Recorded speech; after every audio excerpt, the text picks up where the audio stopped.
اور قیامت کے روز سور میں پھونک ماری جائے گی، سو تمام آسمان اور زمین والوں کے ہوش اڑ جائیں گے مگر جس کو خدا چاہے۔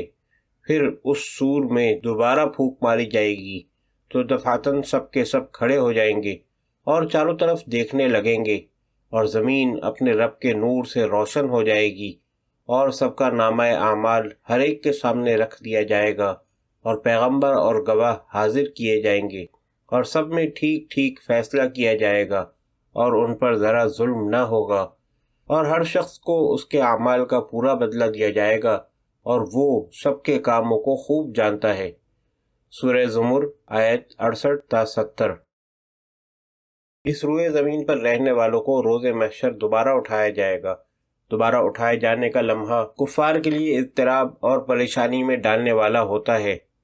حشر کے لمحے کفار کے مابین متحیر کن گفتگو کو قرآن پاک میں اس طرح بیان کیا گیا ہے۔ کہیں گے کہ ہائے ہماری کمبختی، ہم کو قبروں سے کس نے اٹھا دیا؟ یہ وہی قیامت ہے جس کا رحمان نے وعدہ کیا تھا اور پیغمبر سچ کہتے تھے۔ سورہ یاسین آیت 52۔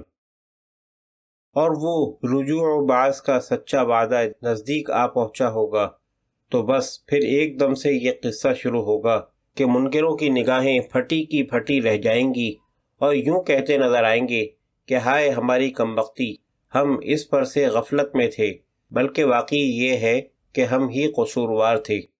سورۃ الانبیاء آیت 97۔ جملہ ہائے ہماری کمبختی ایک ایسی اصطلاح ہے جو کہ کفار کے پچھتاوے اور خوف کو ظاہر کرتی ہے۔ اس لمحے جب ان کو دوبارہ زندہ کیا جائے گا تو انہیں احساس ہوگا کہ وہ لوگ جنہوں نے انہیں آخرت سے خبردار کیا تھا وہ سچے اور صادق تھے۔ اتنا زیاں اٹھا لینے کے بعد اب وہ جان لیں گے کہ خطرے کی دوسری علامات بھی ایک ایک کر کے ظاہر ہونا شروع ہو جائیں گی۔ اسی لمحے بچاؤ کے کسی امکان کے بغیر انہیں گھسیٹتے ہوئے عذاب میں جھونک دیا جائے گا جس کی حقیقت وہ قبل ازیں تسلیم نہ کرتے تھے۔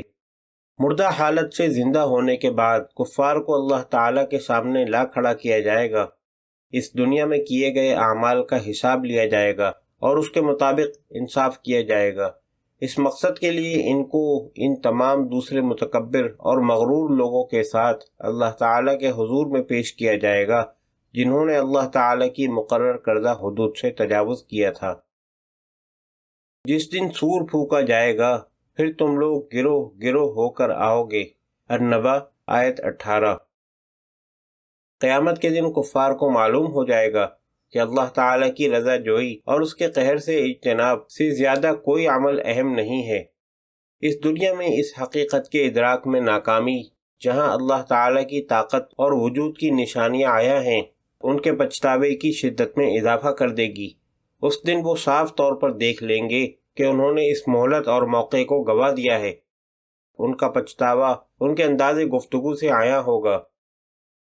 اور جس روز ظالم یعنی آدمی غایت حسرت سے اپنے ہاتھ کاٹ کاٹ کھائے گا اور کہے گا کیا ہی اچھا ہوتا میں رسول کے ساتھ دین کی راہ پر لگ جاتا، ہائے میری شامت کہ ایسا نہ کیا، اور کیا ہی اچھا ہوتا کہ میں فلاں شخص کو دوست نہ بناتا، اس کمبخت نے مجھ کو نصیحت سے بہکا دیا اور ہٹا دیا۔ اور شیطان تو انسان کو عین وقت پر امداد کرنے سے جواب دے ہی دیتا ہے۔ الفرقان 27 تا 29۔ روز محشر اپنی تکلیفوں میں اس قدر مبتلا ہوں گے کہ وہ اپنے بچوں، اپنی بیویوں، اپنی ماؤں، اپنے باپوں کی پکار سے نظریں پھیر لیں گے۔ قرآن پاک میں اس صورتحال کو یوں بیان کیا گیا ہے۔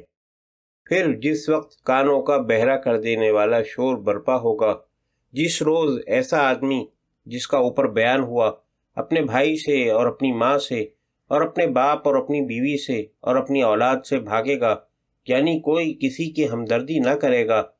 ان میں ہر شخص کو اپنا ہی ایسا مشغلہ ہوگا جو اس کو اور طرف متوجہ نہ ہونے دے گا۔ سورہ عبس آیت 33 تا 37۔ خاندان اور حسب نسب کا تصور اپنی اہمیت کھو دے گا۔ پھر اس کے بعد صرف یہی معاملہ اہم ہوگا کہ اللہ تعالیٰ کی سزا اور گرفت سے کس طرح بچا جائے۔ یہ اس قدر اہم ہے کہ اس صورتحال سے بچنے کے لیے کفار اپنے بیٹوں، اپنی بیویوں، اپنے بھائیوں وغیرہ کی قربانی دینے سے بھی دریغ نہیں کریں گے۔ جس دن کہ آسمان رنگ میں تیل کی تلچھٹ کی طرح ہو جائے گا اور پہاڑ رنگین اون کی طرح ہو جائیں گے، یعنی اڑتے پھریں گے، اور کوئی دوست کسی دوست کو نہ پوچھے گا، گو کہ ایک دوسرے کو دکھا بھی دیے جائیں گے۔ اور اس روز مجرم یعنی کافر اس بات کی تمنا کرے گا کہ اس روز کے عذاب سے چھوٹنے کے لیے اپنے بیٹوں کو اور بیوی کو اور بھائی کو اور کنبے کو جس میں وہ رہتا تھا اور تمام اہل زمین کو اپنے فدیے میں دے دے، پھر یہ اس کو عذاب سے بچا لیں۔ یہ ہرگز نہ ہوگا۔ المعارج آیت 8 تا 18۔ یقیناً کفار کی یہ ساری کوششیں برابر نہیں ہوں گی۔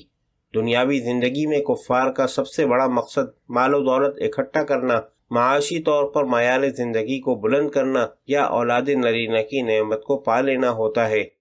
وہ ان مقاصد کے حصول کے لیے اپنی تمام زندگی گزار دیتے ہیں، تاہم روز محشر ان کو یہ ادراک حاصل ہوتا ہے کہ یہ تمام تصورات قطعی طور پر گراں بہار نہیں ہیں۔ روز محشر وہ دن ہے جب کفار غائب ہو جانے کی خواہش کریں گے، تاہم مومنین اس وقت خوشی، جوش اور ولولے سے انتظار کریں گے۔ اللہ تعالیٰ اپنی آیات میں ان لمحات کو اس طرح بیان فرماتا ہے: بہت سے چہرے اس روز ایمان کی وجہ سے روشن اور مسرت سے خنداں و شاداں ہوں گے، اور اس روز کفر کی وجہ سے ظلمت ہوگی، اور اس ظلمت کے ساتھ ان پر غم کی کدورت چھائی ہوگی۔ یہی لوگ کافر فاجر ہیں۔ سورۃ العبس آیت 38 تا 42۔ قیامت کے روز کسی شخص کا سب سے گراں بہا اثاثہ اس کے وہ نیک اعمال ہوں گے جو کہ خالصتاً اللہ تعالیٰ کی خوشنودی حاصل کرنے کے لیے کیے گئے ہوں گے، تاہم کفار اس بیش قیمت خزانے کے حصول کے لیے کبھی کوشش نہیں کرتے جس سے ان کو دائمی نجات مل سکتی ہے۔ ان کے دامن میں اللہ کے حضور پیش کرنے کے لیے کوئی ایک نیک عمل یا نعمت نہ ہوگی۔ اس تہی دامنی کی وجہ سے ان کی تمام نیکوکاری کی جد و جہد رائے گاں جائے گی۔ اللہ تعالیٰ اس حقیقت کو یوں بیان کرتا ہے: آپ ان سے کہیے کہ کیا ہم تم کو ایسے لوگ بتائیں جو اعمال کے اعتبار سے بالکل خسارے میں ہیں؟ یہ وہ لوگ ہیں جن کی دنیا میں کی کرائی محنت سب گئی گزری ہوئی، اور وہ بوجہ جہل کے اسی خیال میں ہیں کہ وہ اچھا کام کر رہے ہیں۔ یہ وہ لوگ ہیں جو رب کی آیتوں کا یعنی کتب الہیہ کا اور اس کے ملنے کا یعنی قیامت کا انکار کر رہے ہیں، سو اس لیے ان کے سارے کام غارت ہو گئے، تو قیامت کے روز ہم ان کے نیک اعمال کا ذرا بھی وزن قائم نہ کریں گے۔ الکہف آیت 103 تا 105۔ وہ جو دین سے منکر ہیں اور قیامت کے وجود کے بارے میں اپنے دلوں میں شکوک و شبہات کو جگہ دیتے ہیں، وہ قریب آنے والے اس دن کے لیے تیاری کی ضرورت محسوس نہیں کرتے۔ وہ تمام عمر دولت کے انبار اکٹھے کرنے میں اور لا حاصل اور کھوکھلی خواہشات کی تکمیل میں لگے رہتے ہیں۔ اب ان کو ایک ایسی پشیمانی کا سامنا ہوتا ہے جس سے وہ کبھی بھی چھٹکارا نہ پائیں گے۔